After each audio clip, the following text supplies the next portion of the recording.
Welcome to The Explainer. Today, we are going deep on site reliability engineering.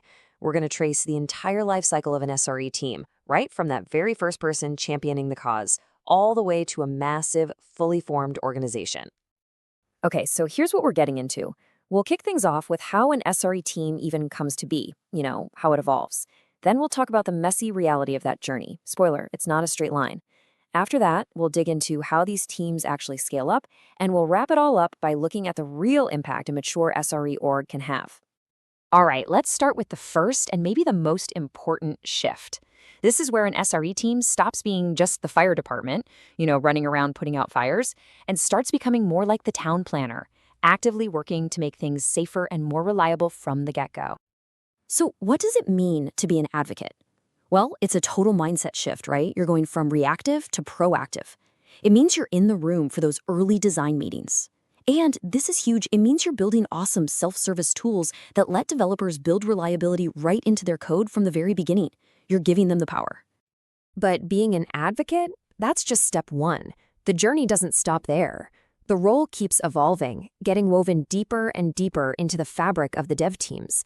This is where SREs go from being advocates to being true partners. And then, if everything goes right, they become just engineers. The lines completely blur. Yeah, and this path right here is so important to understand. You start as an advocate, kind of on the outside looking in, figuring out how to help. Then you become a partner. Now you're at the table, planning with them. And that final, ultimate goal, the engineer stage. Here, you can't even tell who's who. Reliability is just what everyone does. It's a shared goal for the whole team. Now, that partner stage, this is where something really cool happens. It's where this idea of a reliability strata or platform comes into play. Think about it. Instead of just propping up one service at a time, SREs start building the bedrock, the foundation that everybody built on. This is a total game changer, a huge strategic move. So, that final engineer stage. It sounds amazing, right? This perfect world of collaboration. But let's be real, the source is super honest about this. This ideal state, it's pretty rare and it's fragile. A big reorg or a budget cut can come along and just shatter it. It's something to strive for, but it's not easy to maintain. Okay, so you might be looking at all this and thinking, great, a nice, clean, step-by-step plan, but not so fast. Here's the reality check. The actual journey is way messier and honestly a lot more interesting than just going from point A to point B. And that leads us to a super important point. A big warning label, really. Is this some kind of strict, linear roadmap you have to follow exactly? The answer is a huge, emphatic no. I love this comparison. The source brings up the famous 5 stages of grief. And what's interesting is that Elizabeth Kubler-Ross, who came up with it, had to spend years telling people, hey, this isn't a checklist. You don't go through them in order.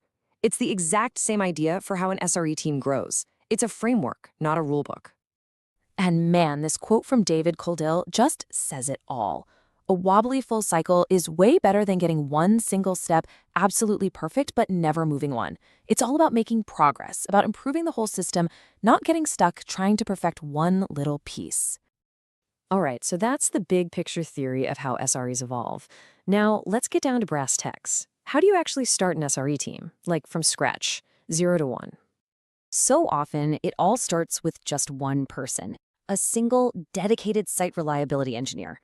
But this person is so much more than just an engineer, right? They have to be a founder, a diplomat, a coach, all at the same time. So what's the first thing this person does?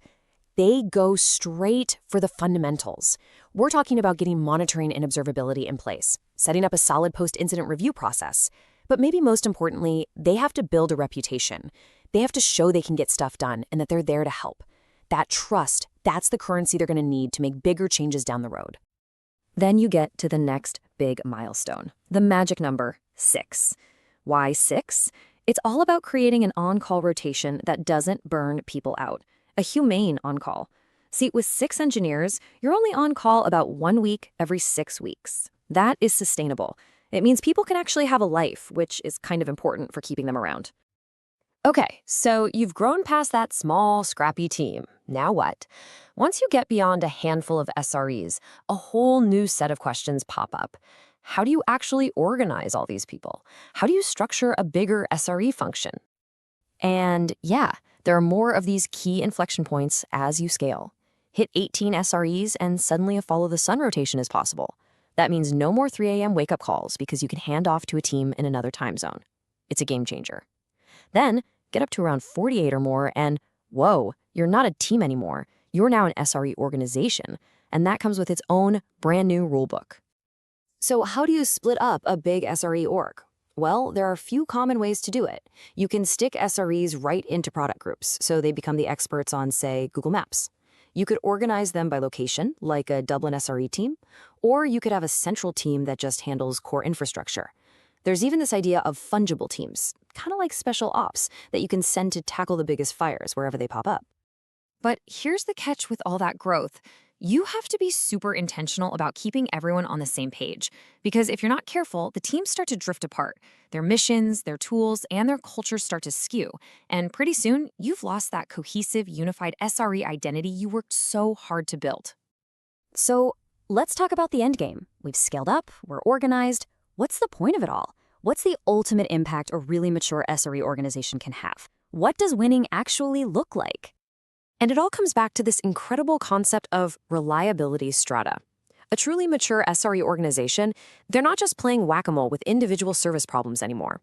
No, they're building the very foundation that the entire company's tech is built on. They're not just solving problems, they're making it impossible for whole categories of problems to even happen in the first place. And this isn't some abstract, cloudy idea. We're talking about real, tangible stuff. A central monitoring library that every single service just uses. A standard, blessed tool for doing canary deployments. A common way to handle authorization. These are the paved roads that make doing the right thing, the reliable thing, the easiest path for every single developer. Which brings us to the final, and maybe the most important question. This is the real litmus test for SRE success in your company. It has nothing to do with how many SREs are on the payroll. It's all about how much influence they truly have.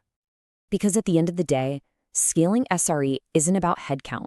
It's about scaling influence.